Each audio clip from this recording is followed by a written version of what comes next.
You are welcome again to HN What's Your Say? The #1 listening show where we discuss real issues with real people like you.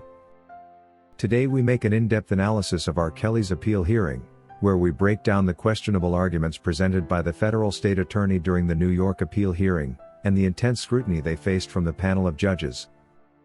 This hearing was nothing short of a drama and legal battlefield, and today we're diving deep into why the case against R. Kelly appears to lack the concrete evidence required to uphold his conviction. Let's start with the Mann Act charges, which formed a significant part of the prosecution's case. The Mann Act prohibits transporting individuals across state lines for illegal purposes, but here's where things get murky. The government claimed that R. Kelly transported women with the intent of committing illegal acts. However, during the hearing, the judges raised critical questions about the evidence supporting this claim. One of the most significant issues brought up was the purpose of the transportation. And the question was whether it was truly for illegal or call it immoral purpose.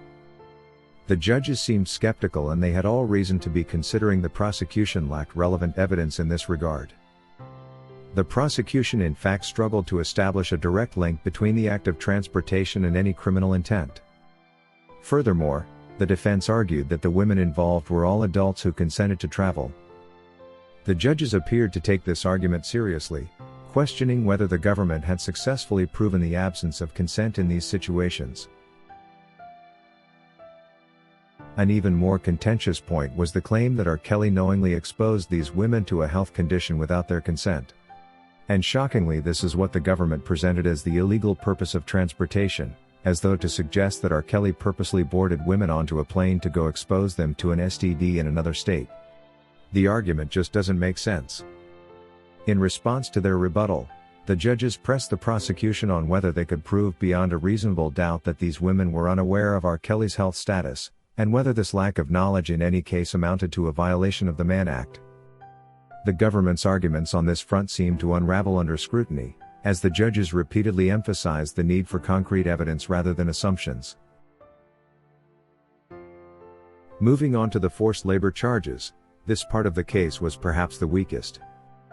The prosecution's narrative suggested that R. Kelly coerced women into performing tasks against their will. However, the defense pointed out that these so-called tasks were more akin to personal or domestic chores that do not meet the legal standard for forced labor. During the hearing, the judges were visibly unconvinced by the prosecution's attempts to stretch the definition of forced labor. They questioned whether the evidence presented could genuinely support the claim that these women were compelled through threats or coercion. The government's arguments fell apart when it became clear that there was no substantial proof of force, threats, or abuse of power to make these women comply. At one point, the judges even suggested that the forced labor charges might not withstand further legal scrutiny, as the prosecution's interpretation of the law seemed overly broad and lacked precedent. The defense's argument that these women were not employees but rather willing participants in a personal relationship further undermined the forced labor allegations. If the women were living in R. Kelly's house, they were definitely eating his food and using utilities they were not paying for. A few household chores and errands therefore wouldn't hurt. Now, let's discuss the racketeering charges, which are arguably the most complex and controversial aspect of the case. The government accused R. Kelly of running a criminal enterprise, alleging that his entourage and associates enabled his illegal activities. However, the judges were quick to dissect this claim, focusing on the lack of concrete evidence to prove the existence of a criminal enterprise. The prosecution's attempt to frame R. Kelly's personal relationships and celebrity lifestyle as part of a racketeering scheme raised significant concerns. Racketeering laws are typically used to dismantle organized crime networks, not to prosecute individual misconduct.